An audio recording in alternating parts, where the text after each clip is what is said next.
Hello everyone, তোমরা সবাই কেমন আছো? আশা করছি খুব ভালো আছো। আমিও খুব ভালো আছি। তো আজকের ব্লগটি শুরু করলাম রান্নাঘর থেকে।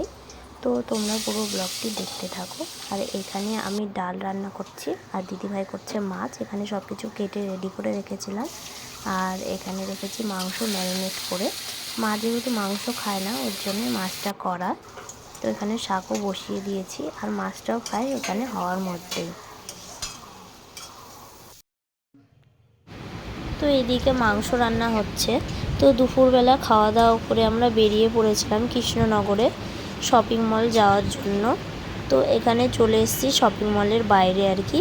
তো তারপরে আমরা চলে গেছিলাম টেন্সে জামা প্যান্ট নেওয়ার জন্য। সামনেই যেহেতু দাদা ভাইয়ের জন্মদিন, তো ওর জন্যই চলে এসেছিলাম। দিয়ে এখানে দিদিভাই কিছু গেঞ্জি এইসব দেখছিল। তারপরে আমরা চলে এসেছিলাম আমাদের জন্য জামা কাপড় নেওয়ার জন্য। তো এখানে এসে দেখছিলাম, দিয়ে কয়েকটা টাইল দিয়েও দেখছিলাম আর কি। তো এইটা ভালো লেগেছিলো কিন্তু অতটাও না। দিয়ে তারপরে দেখে কয়েকটা জামাও নিয়েছি।